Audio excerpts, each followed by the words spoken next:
Metre second.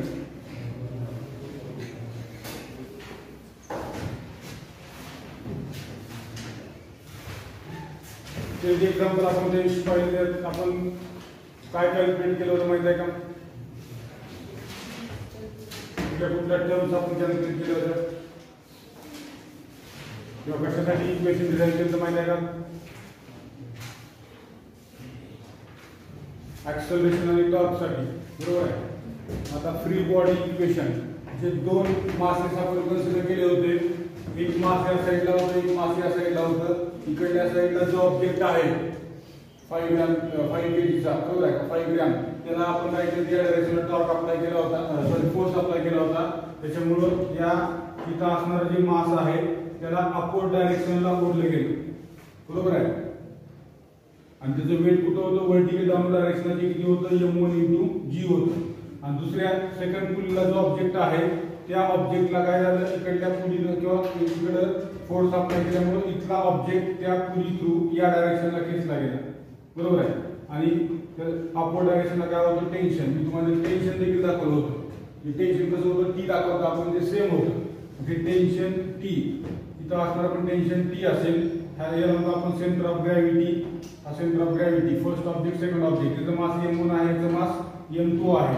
मग याचं weight काय झालं, m1 × g, आणि याचं वेट काय झालं, m2 × g. आता इथं रिझल्टंट फोर्स कसा येतो, जसं मी तुम्हाला सांगितलं की जर समजा हा अर्थ सरफेस आहे, हा अर्थ सरफेस आहे, अर्थ सरफेसवर जर आपण एखादा ऑब्जेक्ट ठेवलेला असेल तर या ऑब्जेक्टच्या सेंटर ऑफ मास पासून व्हर्टिकल डाऊन डायरेक्शनला वेट नावाचा फोर्स असतो आणि त्याच्या एक्झॅक्टली अपवर्ड डायरेक्शनला नॉर्मल रिएक्शन प्रेझेंट असतो. हे दोन्ही फोर्सेस जर इक्वल असतील तर तो ऑब्जेक्ट त्या सरफेसवर रेस्ट पोझिशनला असतो. जसं की हा डायस आहे, हा डायस इथं हलत नाही किंवा कुठल्याही प्रकारची मुवमेंट नाही, म्हणजे याचा अर्थ याच्यावरती एक्झर्ट होणारे नॉर्मल रिएक्शन आणि वेट हे दोन्ही पण फोर्सेस इक्वल आहेत, त्याच्यामुळे हा रेस्ट पोझिशनला आहे. समजा वेट जास्त झालं तर काय होईल, तर खड्डा पडणार आहे खाली, आणि जर समजा नॉर्मल रिएक्शन जास्त झालं तर हा डायस वर हवेत जाणार आहे. दोन्हीपैकी एक गोष्ट होईल, पण दोन्ही पण फोर्सेस इक्वल आहेत त्याच्यामुळे हा डायस या ठिकाणाहून मूव्ह होत नाही. आता इथं काय झालंय, हा ऑब्जेक्ट व्हर्टिकली अपवर्ड डायरेक्शनला त्या पुली थ्रू काय झालं, मूव्ह झालाय. आणि इथं काय झालंय, त्याच पुली थ्रू किंवा त्या रोप वायर थ्रू हा ऑब्जेक्ट डाऊन डायरेक्शनला मूव्ह झालाय. ज्या डायरेक्शनला मूव्ह होतो त्या फोर्सची मॅग्निट्यूड कशी असते, जास्त असते. जर समजा इथं नॉर्मल रिएक्शन फोर्स जर जास्त झाला तर तो डायस हवेत जाईल, अशा प्रकारची कंडिशन असेल. आणि जर समजा खाली खड्डा पडला असेल तर आपण म्हणू शकतो weight is greater than normal reaction force. त्या ठिकाणी त्याचं वेट जास्त झालं, बरोबर आहे. तसं इथं काय झालंय, हा टेन्शन आता व्हर्टिकली अपवर्ड डायरेक्शनला कोण आहे, अलाउंड स्प्रिंग, अलाउंड स्प्रिंग टेन्शन प्रेझेंट आहे. मग टेन्शनच्या डायरेक्शनला ऑब्जेक्ट मूव्ह झाला म्हणजे वेट हे कसं आहे, टेन्शन पेक्षा स्मॉल आहे. म्हणजे इथं कंडिशन अशी शकते, T1 is less than m1 × g, बरोबर आहे. आणि इथं कंडिशन कशी असेल, तर वेटच्या डायरेक्शनला ऑब्जेक्ट मूव्ह झाला म्हणजे वेट हा फोर्स जास्त असेल टेन्शन पेक्षा. याच्यावरून आपल्याला दोन इक्वेशन डिराइव्ह करायचे, त्या दोन इक्वेशन डायरेक्शन करून आपण ऍक्सेलरेशन आणि टेन्शन फाइंड आउट करू शकतो. मग खाली या free body diagram of masses m1 and m2. Free body diagram of masses m1 and m2. Free body diagrams of m1 and m2. Free body diagrams of masses m1 and m2. For the first body,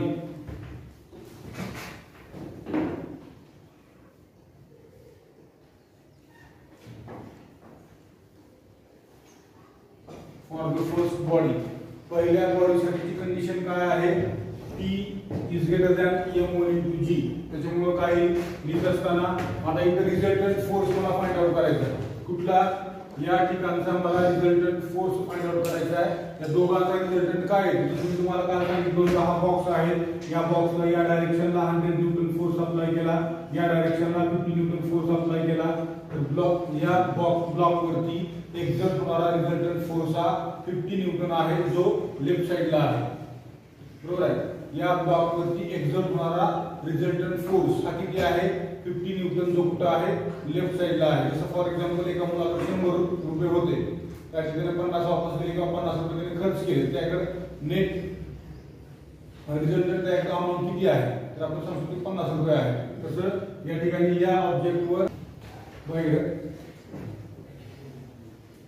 हा एक block आहे, या ब्लॉकवरती या direction 100 Newton, या डायरेक्शनला 50 Newton, दोघांचा resultant 50 Newton येतो, परंतु या डायरेक्शनला येतो. तसं इथं व्हर्टिकली अपवर्ड डायरेक्शनला टेन्शन आहे जो लार्जर आहे as compared to m1 * g, त्याच्यामुळे व्हर्टिकली अपवर्ड डायरेक्शनला त्याचा रिझल्टंट येईल जो कसा असेल फॉर द फर्स्ट बॉडी लिहू शकतो आपण T1 - m1 * g is equal to resultant force. Resultant force म्हणजे काय असणार आहे, ज्याला काहीतरी मास आहे, ज्याला काहीतरी ऍक्सेलरेशन आहे.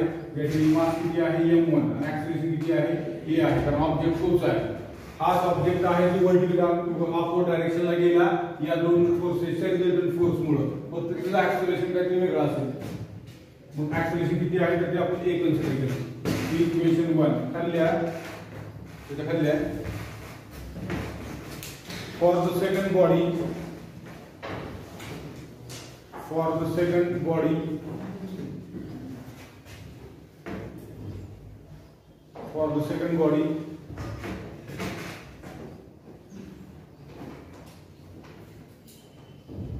सेकंड बॉडीचं देखील असंच असेल.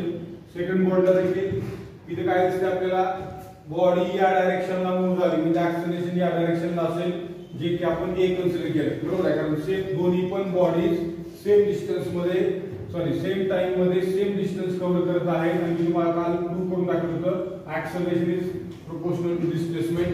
डिस्प्लेसमेंट सेम आहे, टाइम इंटरवल जर सेम असेल तर ऍक्सेलरेशनचा फॉर्म्युला असा एक आहे a = d2x/dt². म्हणजे ऍक्सेलरेशन हे डिस्प्लेसमेंट आणि टाइम वर डिपेंड आहे याच्यानुसार, बरोबर आहे. हे कसं डिराइव्ह केलं तुम्ही तुम्हाला दाखवतो का, a = dv/dt आणि b ची व्हॅल्यू dx/dt, त्याच्यावरून आपण लिहिलं होतं a = d2x/dt². त्याच्यामध्ये डिस्प्लेसमेंट आणि टाइम जर सेम असेल तर ऍक्सेलरेशन देखील कसं असेल, सेम असेल. म्हणजे आपण सुरुवातीला सांगितलं होतं एक्झाम्पल मध्ये की दोन्ही ऑब्जेक्ट्स इकडे फोर्स अप्लाय झाल्यामुळं हे दोन्ही पण ऑब्जेक्ट सेम टाइम मध्ये सेम डिस्टन्स काय करतील, कव्हर करतील. त्याच्यामुळे दोघांचं ऍक्सेलरेशन सेम असेल. म्हणून इथे पण आपण म्हणू शकतो या दोघांचा रिझल्टंट हा फोर्स लार्जर आहे. m2 * g - t is equal to acceleration same असेल आणि त्याला a1 a2 द्यावं लागतं. a1 a2 घेतलेलं नाही तर रिझन असा आहे की दोन्ही बॉडीनी सेम टाइम मध्ये सेम डिस्टन्स कव्हर केले. तर काही वाक्य लिहा लिहिल्यानंतर इक्वेशन 2 लिहा, त्याच्या खाली लिहा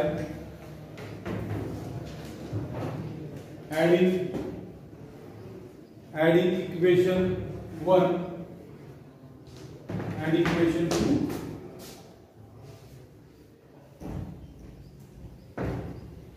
Adding equation 1 and 2.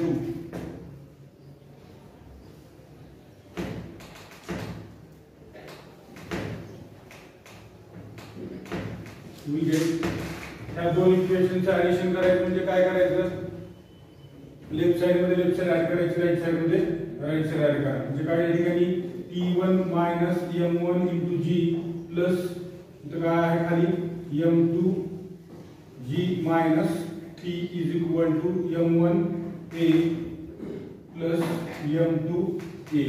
इथं -t plus t cancel, T1 नाही बरं, t टेन्शन सेम आहे. टी आणि हे प्लस टी मायनस टी काय झालं, कॅन्सल झालं. इथे काय राहिलं, त्याच्यामध्ये आपण जी कॉमन काढलं तर काही m2 - m1 * g is equal to इथे a कॉमन काढलं m1 + m2 * a. मग आपल्याला ऍक्सेलरेशन फाइंड आउट करायचे आहे. Therefore acceleration a is equal to m1 + m2 त्याला इकडे घ्या, इकडे खाली m2 -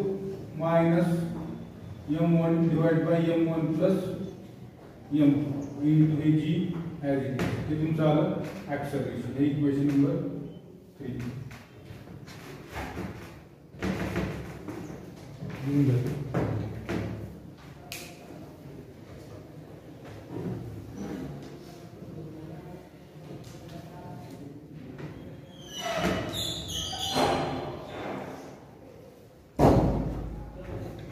याच्यानंतर आपल्याला इक्वेशन 2 आणि इक्वेशन 3 या दोघांना सॉल्व्ह करून परत टेन्शन फाइंड आउट करायचं आहे टी.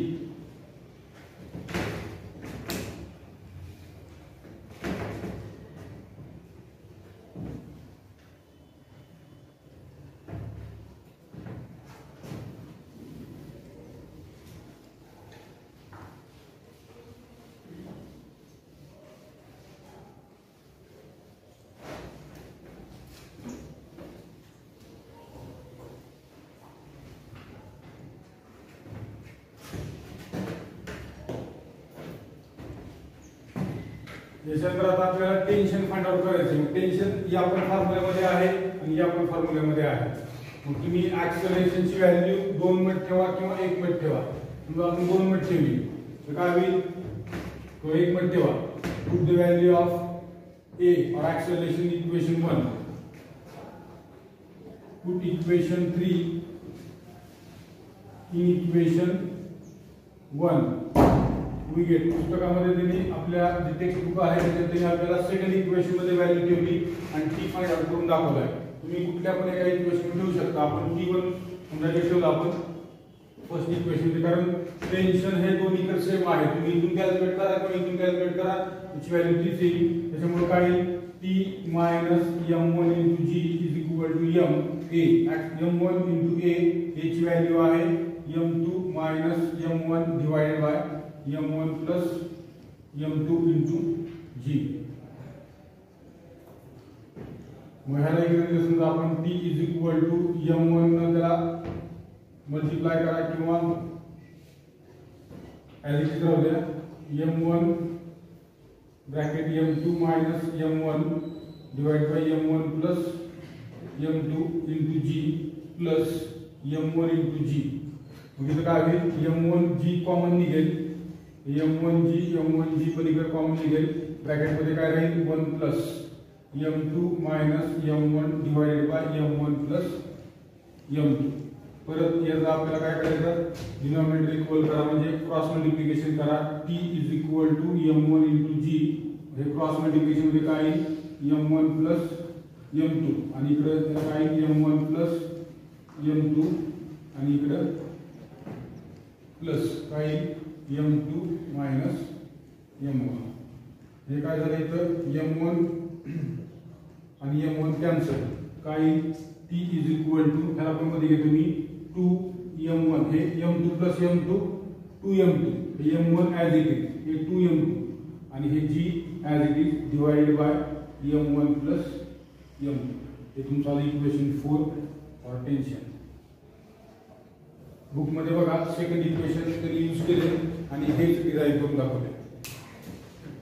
हे डिराइव्ह केले 2m1 into m2 into g divide by m1 plus m2. आणि काल आपण हे डिराइव्ह केलं होतं बाय युजिंग कॅल्क्युलेशनचा यूज करून आपण काय हे डिराइव्ह केलं, बरोबर आहे. आज देखील ते डिराइव्ह केलं आहे परत एक वेळेस. काल जायला फॉर्म्युला बघा हाच आहे व्हॅल्यू.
बरं, त्याच्यानंतर आपल्याला नेक्स्ट पॉईंट आहे कोलिजन्स 4.8.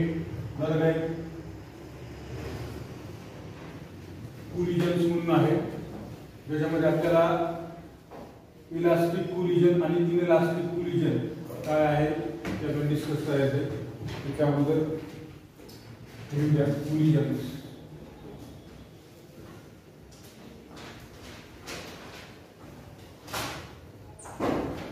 कोलिजन वरून आपल्याला काय समजतं नेमकं? कोलिजन म्हणजे काय?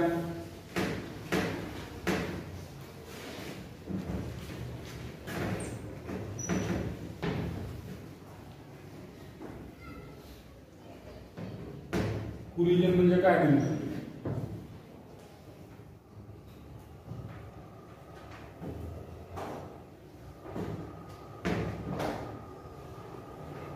झालं ना त्याच्याबद्दल तुम्हाला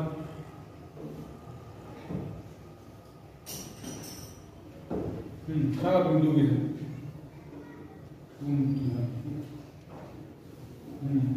सांगा कोलिजन म्हणजे काय?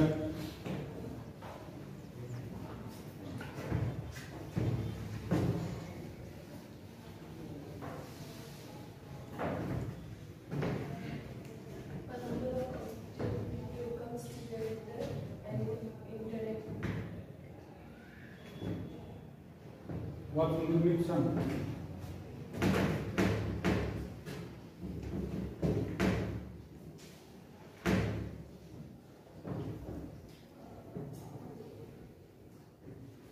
Number of objects come together, that is interact or collide with each other, that is forces acting on each other and scattered in some direction. किंवा कुठल्याही डायरेक्शन मध्ये काय होतं? स्कॅटर्ड होतं. म्हणजे समजा एक ऑब्जेक्ट आहे या डायरेक्शन वरून आला, दुसरा ऑब्जेक्ट आहे समजा या डायरेक्शन इथे येणार आहे, आणखी एक ऑब्जेक्ट आहे समजा या डायरेक्शन इथे येणार, इथून इथे येणार आहे.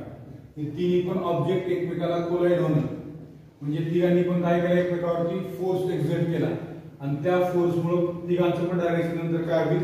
चेंज होईल. किंवा दोन ऑब्जेक्ट्स आहेत, एक या डायरेक्शनला येत आहे, दुसरा ऑब्जेक्ट या डायरेक्शन येत आहे, दोन्ही एकमेकाला कोलाइड झाले, या ठिकाणी दोघांचं डायरेक्शन काय होईल?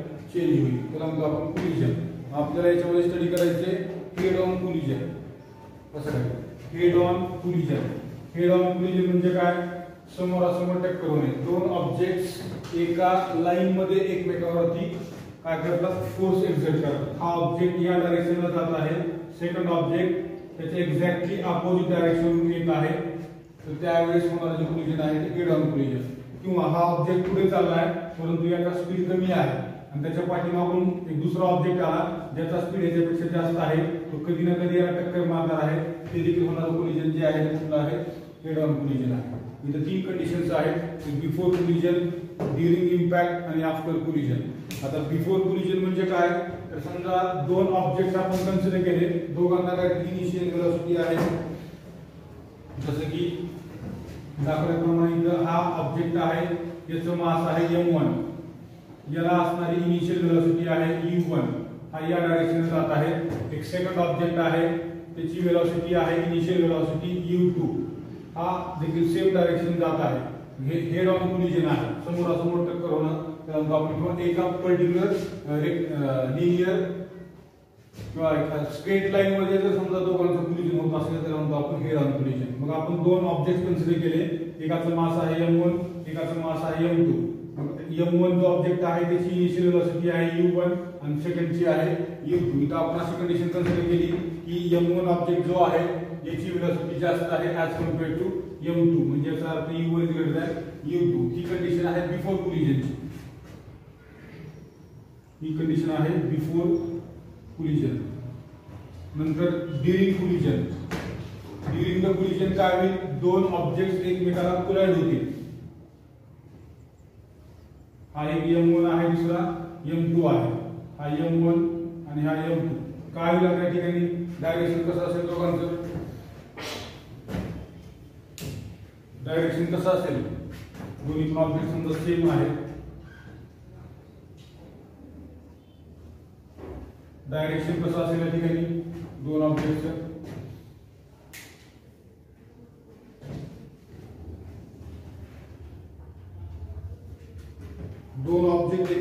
कोलाइड झाले, पहिल्या ऑब्जेक्टची वेलोसिटी जास्त आहे, सेकंड ऑब्जेक्टची वेलोसिटी कमी आहे, मग डायरेक्शन कसं असेल?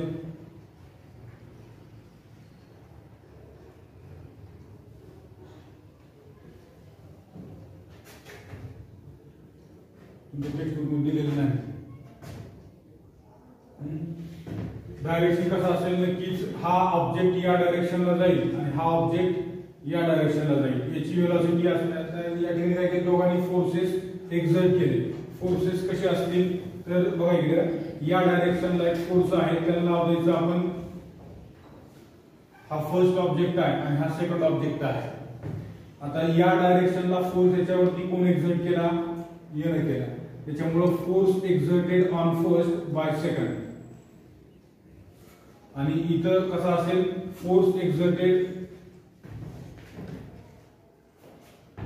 Exerted by first on second.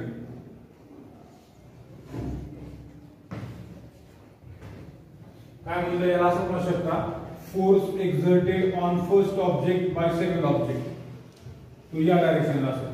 किंवा इथं या डायरेक्शन कसं असेल? Force exerted on second object by first object. हे दोन्ही फोर्सेस कसे असतील तर अपोज डायरेक्शनला आहे, त्यांची मॅग्नेटिक इक्वल असेल असं काय नाही. त्याच्यानंतर थर्ड आहे आफ्टर कोलिजन. आफ्टर कोलिजन काय होईल? आफ्टर कोलिजन त्या ठिकाणी दोघांची पण वेलोसिटी चेंज होईल. जी असेल फायनल वेलोसिटी. जो पहिला ऑब्जेक्ट आहे त्याचं मास m1 आहे, त्याची वेलोसिटी या डायरेक्शनला असेल, ती असेल v1. आणि सेकंड ऑब्जेक्ट आहे ज्याचं मास m2 आहे, त्याची वेलोसिटी असेल या डायरेक्शनला, ती असेल v2. हे आहे बिफोर कोलिजन, आफ्टर कोलिजन, हे बिफोर कोलिजन. इथली कंडिशन जी आहे ती ड्युरिंग कोलिजन. आणि इकडली जी आहे खालची ती आफ्टर कोलिजन. मग आता इथं दोन टाइप्स आहेत, एक इलास्टिक कोलिजन, दुसरं आहे इनइलास्टिक कोलिजन. इलास्टिक कोलिजन कशाला म्हणायचं, इलास्टिक कशाला म्हणायचं, त्याचे डेफिनेशन्स काय, त्याचे फॉर्म्युले काय आहेत ते आपण उद्या बघू.